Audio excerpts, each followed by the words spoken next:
तो question number first में हमें बोला गया है the packing fraction of simple cubic lattice is approximately. हालांकि ये पैकिंग फ्रैक्शन के जो क्वेश्चन है आपको याद रखने हैं, चाहे वो सिंपल क्यूब हो, चाहे वो बीसीसी हो, चाहे वो एफसीसी हो, चाहे वो हेक्सागोनल क्लोज पैक हो, और फिर चाहे वो डायमंड हो, ये आपको याद होने चाहिए, है ना। निकालने का टाइम नहीं होता एग्जाम में। इस क्वेश्चन में मैं बता रहा हूँ कि किस तरह से हम निकालते हैं, फिर भी मैं आपको यही कहूँगा, आपको याद रखना है। तो सिंपल क्यूब के केस में आंसर तो फिक्स है कि 52% आना है, 52 आना है। अगर बीसीसी आएगा तो उस केस में 68 आना है, अगर एफसीसी आएगा तो उस केस में 74 आना है, और अगर डायमंड आएगा तो उस केस में 34 आना है। ये किसके लिए है? ये है डायमंड के लिए। मैं यहाँ लिख भी देता हूँ, आपको याद रहेगा। ये किसके लिए है? ये सिंपल क्यूब के लिए है। ये जो है ये किसके लिए है? बीसीसी के लिए है। और ये जो है ये किसके लिए है? एफसीसी और एचसीपी के लिए। ठीक है, तो आप याद रखना है। आपसे पूछ लिया जाएगा डायमंड का क्या होता है, बीसीसी का क्या होता है। निकालते कैसे हम पैकिंग फ्रैक्शन? तो पैकिंग फ्रैक्शन हम कैसे निकालते हैं? एन इफेक्टिव, यानी कि effective number of lattice points जो हमारे पास है वो, into volume of one atomic cell. तो 4/3 हम उसको मानते हैं स्पेयर, तो 4/3 pi r cube upon volume of cube. तो वॉल्यूम ऑफ क्यूब मान के हम इसको फिर इस तरह से हम इसका पैकिंग फ्रैक्शन निकालते हैं। अगर मैं सिंपल क्यूब की बात करूं तो सिंपल क्यूब के केस में जो ए है, यानी कि लेटिस कांस्टेंट है, लेटिस जो साइड है वो हो गई ए इक्वल्स टू कितना हो गया? 2r। तो यहां से ए की वैल्यू आप सब्सटीट्यूट कर दो। एन इफेक्टिव जो होगा सिंपल क्यूब के केस में, उसकी वैल्यू कितनी होगी? 1 होगी। तो यहां से वैल्यू सब्सटीट्यूट करेंगे तो पैकिंग फ्रैक्शन हमारा आता है 0.52। इसी तरह से हम निकाल सकते हैं बीसीसी का। एन इफेक्टिव चेंज होगा, आर की वैल्यू चेंज हो जाएगी। एफसीसी का निकाल सकते हैं, और इसी तरह से हम डायमंड का निकाल सकते हैं। मैं फिर कह रहा हूं, पर आपको ये याद रखना है, एग्जाम में इतना टाइम नहीं होता कि आप इनको फाइंड आउट करते डोलो। स्टैंडर्ड क्वेश्चन है, याद होने चाहिए। सेकंड है question, what is the second nearest neighbour distance in FCC, यानी कि face centred cubic lattice whose conventional unit all parameters is a. तो ये एक तो फर्स्ट नियरेस्ट नाइबर डिस्टेंस होती है जिससे हम कोऑर्डिनेशन नंबर निकालते हैं, और एक पूछते हैं सेकंड नियरेस्ट नाइबर। तो सिंपल क्यूब में भी आपको याद करना है, बीसीसी में भी याद करना है, और आपको एफसीसी में भी याद करना है। तो एफसीसी के केस में अगर मैं बात करूं तो एफसीसी में जो सेकंड नियरेस्ट नाइबर होता है उसकी डिस्टेंस होती है 1। तो एफसीसी के केस में, क्योंकि यहाँ पर एफसीसी हमें पूछा है, तो एफसीसी के केस में सेकंड नियरेस्ट नाइबर की जो डिस्टेंस होती है वो होती है ए।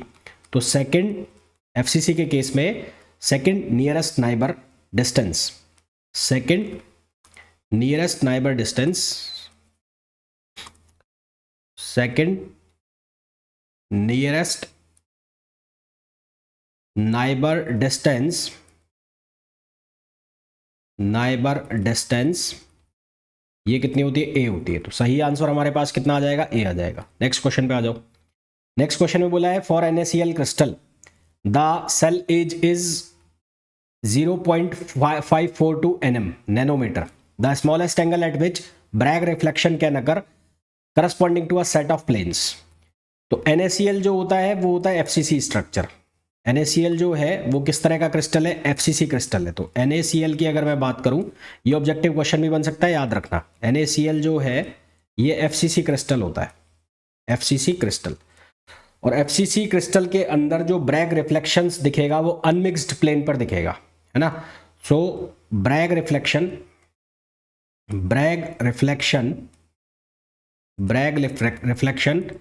in FCC is shown for unmixed plane। Unmixed plane का मतलब क्या है? या तो सारे इवन हो या फिर सारे ऑड हो। मीन्स ऑल इवन, या तो सारे इवन हो और या सारे के सारे क्या हो? ऑड हो। यानी कि या तो 2-2-2 या ऐसा कुछ 1-1-1 हो तो वहीं पर दिखेगा, अदरवाइज फिर वो नहीं दिखेगा। तो यहां पर तो मेरे को केवल एक ही दिख रहा है जहां पर हमें डिफ्रैक्शन दिखेगा, जो जहां पर रिफ्लेक्शन हमें दिख सकता है। तो 1-1 जो है 1-1-1, यहां पर ये तीनों ऑड है, यहां पर ये मिक्स है 1-1-0, यहां पर ये 1-0-0 मिक्स है, यहां पर ये 2-0-0, ये इवन भी है और ऑड भी है। तो यहां पर कोई भी डाइफ्रैक्शन पीक नहीं होगी, यहां पर एक्सरे डाइफ्रैक्शन होगा ही नहीं। तो ये कहां दिखाई देगा? 1-1-1 पर दिखाई देगा। तो सही आंसर हमारे पास क्या आ जाएगा? सी आ जाएगा। नेक्स्ट क्वेश्चन पे आ जाओ। हेक्सागोनल क्लोज्ड पैक स्ट्रक्चर के लिए C/A रेशो पूछा जाता है। C/A रेशो आपको याद होना चाहिए, √8/3 ये वैल्यू आती है। C/A रेशो √8/3 ये वैल्यू आती है, आपको याद होनी चाहिए वैल्यू सीधी सीधी। नेक्स्ट क्वेश्चन पे आओ। For closed pack BCC structure के लिए जो उसका लेटेस्ट कांस्टेंट है ए और जो एटॉमिक रेडियस है उसके बीच का रिलेशन पूछा है। तो बीसीसी के लिए ये जो रिलेशन बनता है ये कितना आता है, √3a इक्वल्स टू 4r। इसी तरह से मैंने आपको एससी के लिए बताया था, तो एससी के लिए बना था a इक्वल्स टू 2r। आप इनको क्यूब बना के भी बना सकते हैं, बहुत ईजिली आप इनको फाइंड आउट कर सकते हैं। तो यहाँ पर हमारे पास √3a इक्वल्स टू 4r, तो अगर ऑप्शन से मैच करा रहे हैं तो ऑप्शन के अकॉर्डिंग ये हो जाएगा 4r अपॉन √3। तो ये सही ऑप्शन कौन सा बन जाएगा, ए बन जाएगा। तो इसका करेक्ट आंसर क्या आ जाएगा, ए आ जाएगा। नेक्स्ट क्वेश्चन पे आइए। नेक्स्ट क्वेश्चन में बोला है consider X-ray diffraction from a crystal with FCC lattice, the lattice point for which there is no diffraction peak. वो लैटिस पॉइंट बताना है जिसके लिए डाइफ्रैक्शन पीक ना हो। अब FCC के लिए ऑलरेडी मैंने आपको बताया कि डाइफ्रैक्शन पीक वहीं दिखेंगे जहां पर अनमिक्स्ड प्लेन है, यानी कि आइदर ऑल वन और आइदर ऑल इवन। तो for FCC diffraction peaks is shown only for unmixed plane, unmixed planes जो होते हैं वहीं पर दिखेंगे, यानी कि IE ऑल इवन और ऑल ऑड, या तो सारे इवन हो और या सारे के सारे क्या हो, ऑड हो। तो यहां देखो 111, ये 111 सारे ऑड है तो यहाँ पर डाइफ्रैक्शन पीक दिखेगा। 311 सारे ऑड है तो यहाँ पर डाइफ्रैक्शन पीक दिखेगा। 200 यहाँ पर इवन है तो यहाँ पर डाइफ्रैक्शन पीक दिखेगा। ये देखो ये मिक्स है, यहाँ पर इवन भी है और ऑड भी है। तो 212 इसमें मिक्स्ड है, इसमें इवन एंड ऑड बोथ है, इवन एंड ऑड, तो दोनों के दोनों इसके अंदर है। तो इसके अंदर कोई भी डाइफ्रैक्शन का जो पीक है वो हमें नहीं दिखाई देगा। So there is no diffraction, तो इसके अंदर हमें कोई भी डाइफ्रैक्शन नहीं दिखाई देगा। तो हमारे पास जो आंसर आ जाएगा वो आ जाएगा ऑप्शन ए। नेक्स्ट क्वेश्चन पे आओ। नेक्स्ट क्वेश्चन में बोला है determine the Miller indices of a plane that makes intercept of 3 angstrom, 4 angstrom and 5 angstrom on the coordinate axis of orthorhombic crystal ABC 1 to 5। तो सबसे पहले मैं HKL की वैल्यू अगर निकालता हूँ, मिलर इंडाइसिस HKL, तो ये कैसे लिखा जाएगा, A/X, B/Y और C/Z। तो इंटरसेप्ट दे रखे 3 और जो एक्सिस है ABC, तो 3 के नीचे आ गया 1, फिर यहाँ पर B में आ गया 4 और इसके नीचे आ जाएगा कितना 2, फिर आ गया 5/5। ये इस तरह से रेशो लिख लिया। उसके बाद ये कितना बन जाएगा 3, है ना, ये कितना हो गया 3, हाँ ये 3 है, 1/x है ना, हाँ तो ये 3 हो गया। ये कितना हो जाएगा, ये हो जाएगा 2 और यहाँ पर कितना बन जाएगा, ये 1 बन जाएगा, 3 2 1।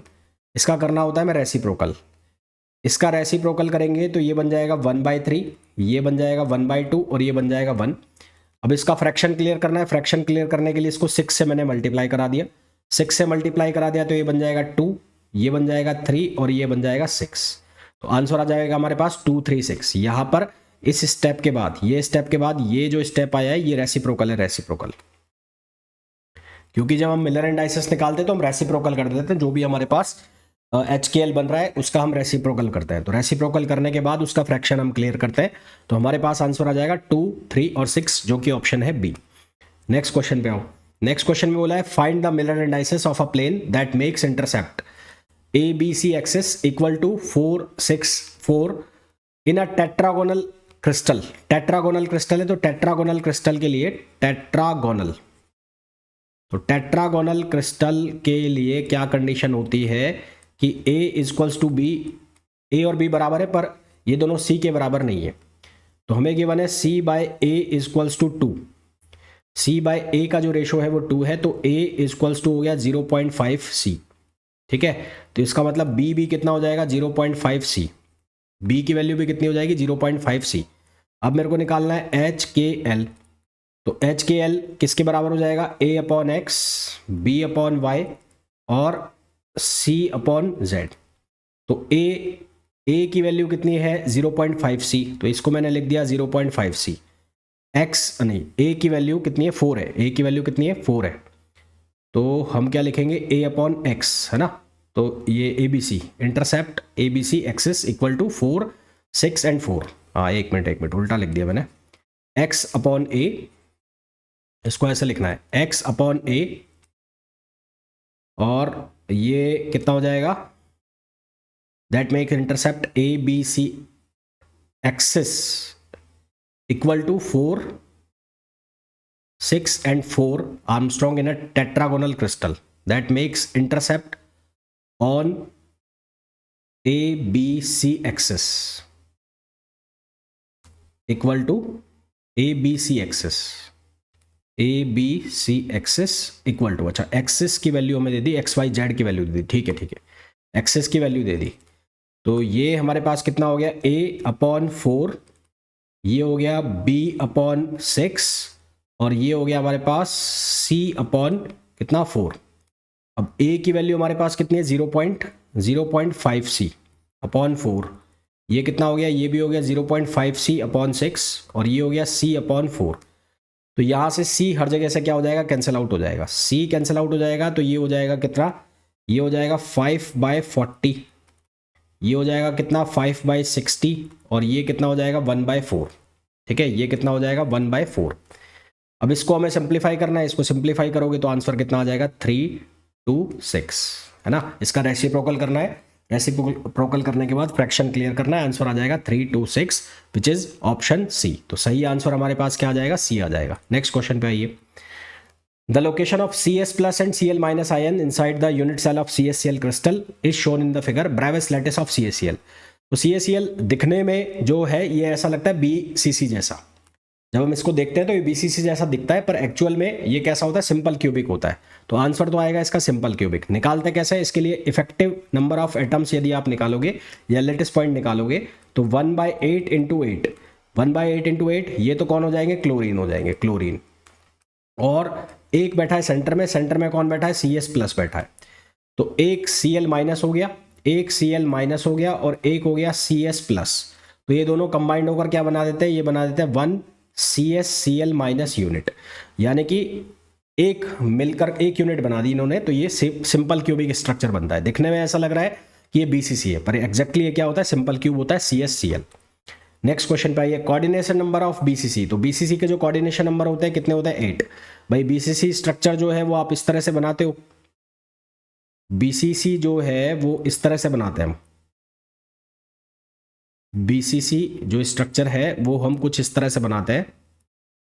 तो इसका कोऑर्डिनेशन नंबर निकालना है, तो इसके नियरेस्ट नाइबर एटम्स 4 ऊपर हो गए और इसके रेड वाले के, और 4 नीचे हो गए, तो कितने हो गए, 8 हो गए। तो इसका कोऑर्डिनेशन नंबर 8 हो गया। इसी तरह से आपसे सिंपल क्यूब का पूछा जाएगा तो सिंपल क्यूब का 6 हो जाएगा। इसी तरह से FCC का पूछा जाएगा या HCP का पूछा जाएगा तो वो भी आप बता सकते हैं। नेक्स्ट क्वेश्चन पे आइए। नेक्स्ट क्वेश्चन में बोला है plane in which a lattice makes intercept. Intercept कितना है, x की जो वैल्यू है वो है a, y की वैल्यू हो गई a/2, और z की वैल्यू हो गई कितनी, 2a/3। ये वैल्यू हमारे पास है, ठीक है, ये वैल्यूज हमारे पास है। तो यहाँ से a/x कर लो, b/y कर लो, जैसा आपको करना है वैसा बना सकते हो। तो यहाँ से जब हम इनके इंटरसेप्ट हमारे पास आ गए तो मैंने लिखा a/a, ठीक, क्या लिखा, a/a, ये इंटरसेप्ट हो गया ना, a/x, फिर with the crystallographic axis respectively. तो ये हमें दे रखा है plane in which a lattice make an intercept of a/2 2a/3। तो करना क्या है, करना वही है a/x। मैं इसको यहां से लिख देता हूं, ऐसे लिख देता हूं, इसको इस तरह से लिख देता हूं, a/x, b/y और c/z। तो a/a हो गया, b की जगह वैल्यू हो गई a/2, तो ये हो गया a/2, और xyz को हम क्यूब मान लें तो सेम हो जाएंगे, तो ये हो जाएगा a, और c की जगह कितना हो गया 2a/3, तो ये हो गया 2a/3a। तो यहां से बचेगा 1, 1/2, और ये हो गया 2/3। इसका करना है रेसिप्रोकल। इसका रेसिप्रोकल करोगे तो ये बन जाएगा कितना, 1, यहां बन जाएगा 2, और ये बन जाएगा 3/2। रेसिप्रोकल कर दिया। फ्रैक्शन क्लियर करना है, फ्रैक्शन क्लियर करना है तो ये बन जाएगा 2, 4, और ये आ जाएगा 3। तो हमारे पास जो आंसर आ जाएगा वो आ जाएगा 2, 4, 3 विच is option A. Next question पे आइए, which is the correct relation for diamond crystal. तो डायमंड क्रिस्टल के लिए रिलेशन हमारे पास बनता है √3a = 8r। √3a equals to 8r which is option D. Next question पे आइए। The ratio of the second nearest neighbour distance in FCC lattice. FCC lattice में ratio of the second nearest neighbour distance to first, ये पूरा exact question है, nearest neighbour distance to first nearest neighbour, first nearest neighbour, इन दोनों का ratio निकालना है। तो फर्स्ट जो होता है वो तो होता है कितना, a/√2, और जो सेकंड होता है वो कितना होता है a। तो आपको जो रेशो निकालना है वो निकालना है सेकंड टू फर्स्ट, a/a√2। तो ये कितना हो जाएगा √2, और √2 का मतलब कितना हो गया 1.414। अच्छा ये क्वेश्चन तो ठीक है, पर आपको ये भी याद रखना है कि एफसीसी के केस में फर्स्ट नियरेस्ट नाइबर डिस्टेंस जो होती है a/√2, और सेकंड नियरेस्ट नाइबर डिस्टेंस जो होती है वो a होती है, जो मैंने आपको शुरू में भी बताया था। तो ये भी ऑब्जेक्टिव क्वेश्चन है और है भी, देखा भी है आपने, शुरू में ही बनते भी है। Next question, what will be effective number of atoms in BCC. तो बीसीसी के अंदर इफेक्टिव कॉर्नर एटम्स कितने हो जाएंगे 8/8, और सेंटर एटम कितना हो जाएगा 1, तो कितना आ जाएगा 2 आ जाएगा, जो कि हमने शुरू में देखा भी था। तो सही आंसर क्या आ जाएगा, सी आ जाएगा। नेक्स्ट क्वेश्चन पे आइए। The packing fraction of body centred, बताया था मैंने आपको शुरू में 68। अगर आपसे एफसीसी का पूछा जाएगा 74, अगर आपसे सिंपल क्यूबिक का पूछा जाएगा 52, अगर आपसे डायमंड का पूछा जाएगा 34। What is the coordination number of simple cube. तो सिंपल क्यूब का कोऑर्डिनेशन नंबर मैंने आपको पहले भी बताया कितना होता है, 6 होता है। तो क्या आंसर लगाओगे, 6 लगाओगे। Next, which of the following are correct. तो diamond is made up of 2 interpenetrating FCC lattice, बिल्कुल सही है। डायमंड जो बना होता है वो दो इंटरपेनेट्रेटिंग जो एफसीसी लैटिस है वो इंटरपेनेट्रेट करते हैं, तो डायमंड स्ट्रक्चर बनती है। तो सही है, बिल्कुल ए सही है। बाकी √3a इक्वल्स टू 8r होता है, तो ये भी गलत है, ये भी गलत है, और इफेक्टिव भी गलत है। नेक्स्ट क्वेश्चन पे आइए। For BCC iron compute the interplanar spacing in nm, nanometre में हमें निकालना है interplanar spacing between the planes of 2, 0, 0। तो बीसीसी को अगर मैं क्यूबिक मान लूँ तो इंटरप्लेनर स्पेसिंग का formula a/√h² + k² + l²। h के l की वैल्यू दे रखी है 2, 2, 0, तो यहाँ पर वैल्यू सब्सटीट्यूट कर दो। a की वैल्यू हमें गिवन है कितना है 0.2866 nm में है, यहाँ पर 2, 2 4 हो जाएगा, 4 हो जाएगा, ये हो गया 0। तो सिंप्लीफाई करेंगे तो लमसम आंसर आ जाएगा 0.1 nm। तो सही आंसर हमारे पास क्या आ जाएगा, ए आ जाएगा। नेक्स्ट क्वेश्चन पे आइए। नेक्स्ट क्वेश्चन के अंदर बोला है Miller indices of a diagonal plane of cube are. Diagonal plane of cube, Miller indices बताने डायगोनल प्लेन ऑफ क्यूब के। तो ये अगर क्यूब है, ये क्यूब है, ये क्यूब है, तो इसके अगर मैं एक्सिस बनाता हूं, एक्सिस कुछ इसके इस तरह से बन जाएंगे ऐसे। तो ये हो गया x, ये हो गया y, और ये हो गया z। तो डायगोनल प्लेन जो बनेगा वो ये बनेगा, ये। तो ये डायगोनल प्लेन है, ये जो प्लेन बनेगा ये डायगोनल प्लेन बनेगा, ठीक है। और ये कहाँ कट कर रहा है, ये x को कट कर रहा है 1 पर, y को कट कर रहा है 1 पर, और z के ये पैरेलल हो गया। तो इसके जो इंटरसेप्ट है, इंटरसेप्ट वो क्या हो गए 1, 1 और इनफाइनाइट। अब इसका रेसिप्रोकल हमें करना है, तो इसका रेसिप्रोकल कर दो। इसका क्या करना है, रेसिप्रोकल करना है। रेसिप्रोकल करोगे 1 का 1, 1 का 1, और इनफाइनाइट का कितना हो जाएगा 0। तो हमारे पास आंसर आ जाएगा 1, 1, 0। फ्रैक्शन ऑलरेडी क्लियर है, तो आंसर आ जाएगा 1, 1, 0। नेक्स्ट क्वेश्चन पे आइए। The set of Miller indices of plane shown in, इसको इस प्लेन के मिलर इंडाइसिस बताने हैं। तो x को ये नेगेटिव पे काट रहा है, तो यहाँ पर हो गया x के लिए कितना हो गया -1, तो x का इंटरसेप्ट -1, y और z के पैरेलल हो गया, y के लिए इनफाइनाइट, z के लिए इनफाइनाइट हो जाएगा। तो रेसिप्रोकल करना है, रेसिप्रोकल करोगे तो यानी कि -1 इनफाइनाइट, इनफाइनाइट आपने लिख दिया। नेक्स्ट स्टेप में रेसिप्रोकल करोगे तो -1 का 1 ही रहेगा, ये हो जाएगा 0 और ये हो जाएगा 0। तो इसके मिलर इंडाइसिस कैसे लिखे जाएंगे, 1 बार 0 और 0। इसके मिलर इंडाइसिस कैसे लिखे जाएंगे, 1 बार 0 और 0, जो कि ऑप्शन हो जाएगा सी, ठीक है। तो इस तरह से ये एक सेट था सॉलिड स्टेट फिजिक्स का, और आई होप जितने भी क्वेश्चंस मैंने आपको कराए बहुत अच्छे से समझ आ गए होंगे। फिर भी आपको कोई डाउट होता है तो आप पूछ सकते हैं। तो मिलते हैं नेक्स्ट वीडियो में, till then thank you, bye bye.